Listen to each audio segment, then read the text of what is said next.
What's up, guys? Normally, I'd like to start off with a joke, but to be honest, there's really no way to make a joke out of it. It's been a pretty rough week for Xbox.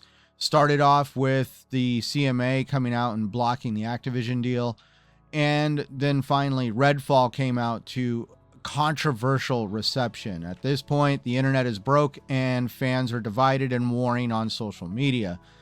And let's just start with Redfall. That's going to be the premise of today's video. And with all the issues that the game has had, I'm not going to declare it a dumpster fire, but there is some obvious issues there. I can understand why all the fans are wondering what happened, and they're demanding answers at this point. So that's where it's really difficult to pinpoint who exactly is responsible for this. You know, there's really no way to point your finger at one individual person, because Xbox was obviously the publisher, Bethesda was the developer, and both of them are basically responsible for getting this creation over the finish line. Whether it was not finished is a different story, but they're the ones that launched it, and that's where we got to really kind of assign the blame where it belongs. We saw Jez Gordon try to come out and do an article that shows that Bethesda is able to act autonomously and it hasn't been fully integrated into the Xbox game studios. And I mean, let's just face it, Bethesda does get to act a little autonomously. They just bought another studio in Budapest, renaming it ZeniMax Budapest. They do get to march to the beat of their own drum, as it said. But at the end of the day, I hate to say it, the way it works in management, leadership at my job, when the team has shortcomings and failures, it really falls back on those leaders. And Xbox, at the end of the day, you know, the buck stops there. I hate to say it. I'm not trying to be an a-hole in saying it, but yes, this is really falling on Xbox at this point. Now, before we start sharpening the pitchforks and lighting the torches, getting ready to riot on Xbox, it's important to point out that creating a high quality game takes a lot of time and effort and logistics coordination between a lot of people in a lot of different departments. It requires input and expertise from many individuals all across both of the companies, both Xbox and Bethesda.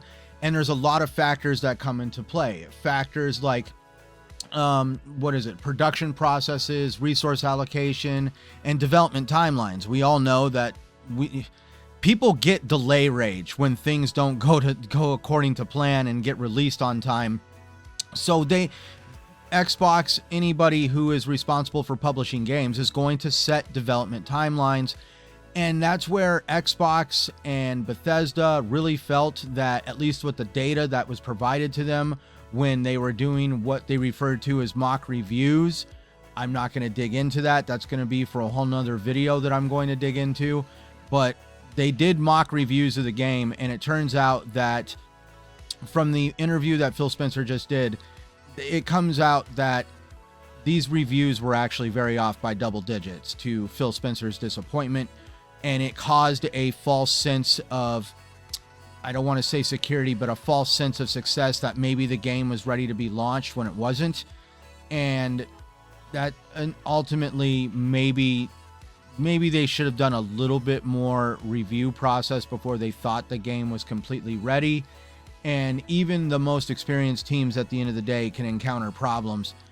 But it's regretful that it happened now with Redfall, a title that was already plagued with issues, being locked at 30 frames a second.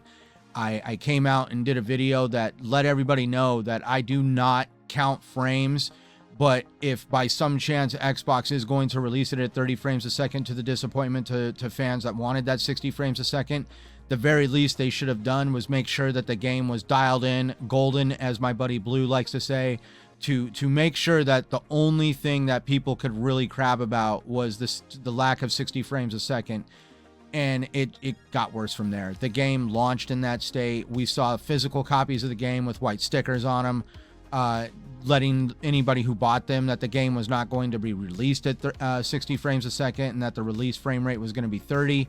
There was a lot of missteps when it came to Redfall. Even Phil Spencer said that the whole frame rate thing was a real screw up because the game was even shown at 60 frames a second on PC builds when they knew that the game was going to be released at 30 frames a second. It's really disappointing.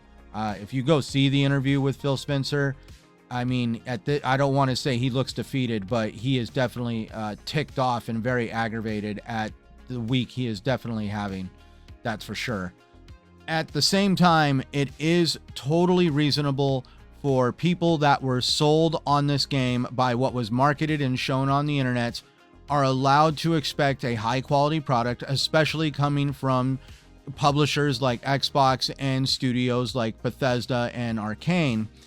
And at the end of the day, both of those studios need to come together with Xbox, and they need to somehow craft a way of fixing the game and somehow fixing the reputation of Bethesda, because people are now even questioning whether or not Starfield is going to come out in at a quality standard without having to need a patch day one.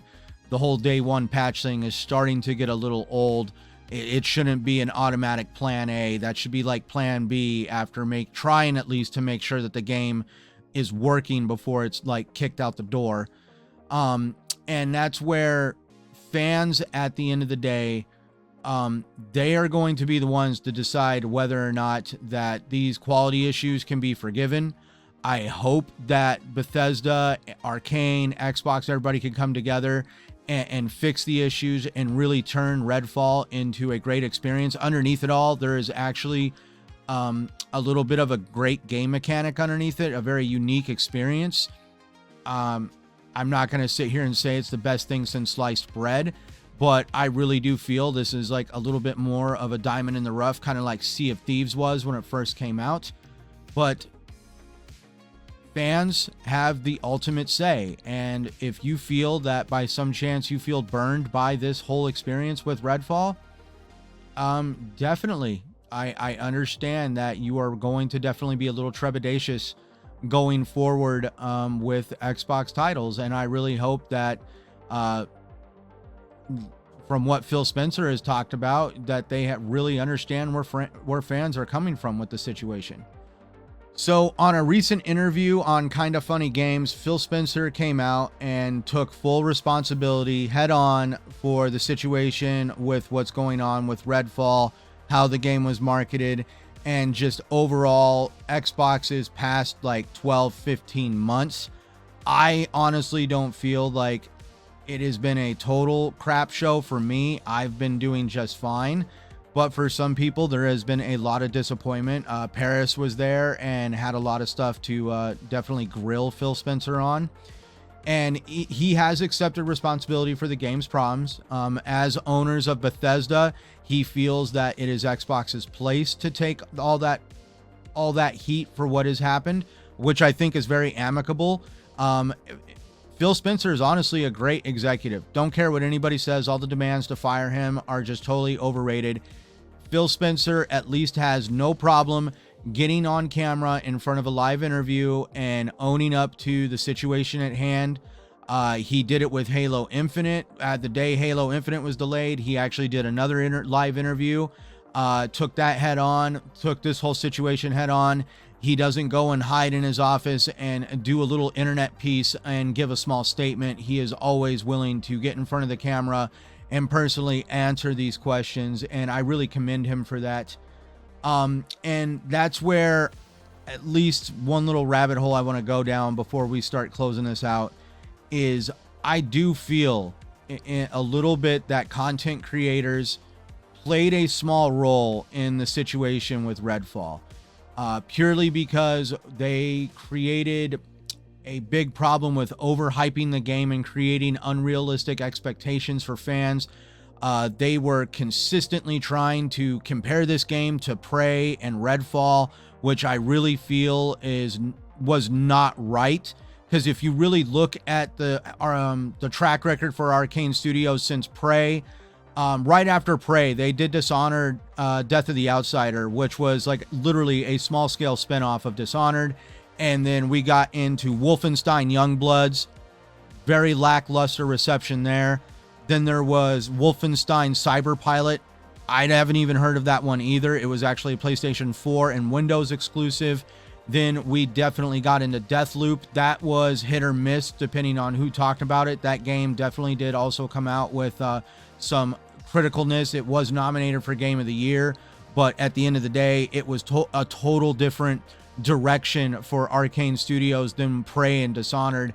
And that's why I really do feel that it was unfair for content creators and reviewers alike to consistently say that, like, oh, Prey and Dishonored, we thought the game would be like Prey and Dishonored, we compared it to Prey and Dishonored. Not right. It's important for content creators to provide honest and accurate assessments of games rather than contributing to hype that can lead to disappointment. And that's what I really do feel here. We saw a lot of content creators that hyped this game, and then as soon as the crap hit the fan and all the articles were coming out on the internet and the game was getting destroyed, we did see some people flip the script and flip-flop and all of a sudden change, like, oh no, the game was having problems all along. And you never talked about that when you did some of your reviews or your news articles that you released on the internet, on gaming media websites. The game, I mean, we all remember that, you know, GameSpot gives it this score and IGN gives it that score and this guy gave it this score and Siskel and Ebert give it 2 thumbs up. No, they didn't. But that's just what I'm getting at, is everybody was hyping this game and not at one time anybody really had any big serious concerns. There was criticism, but not one time did people come out and describe it as a potential dumpster fire at launch. This is where I'm just going to leave off on this video. It really does suck that this has happened. From what it looks like in that interview with Phil Spencer, there's a lot more to dissect on that. So please look forward to my other content that I'll be releasing, kind of outlining things from that interview.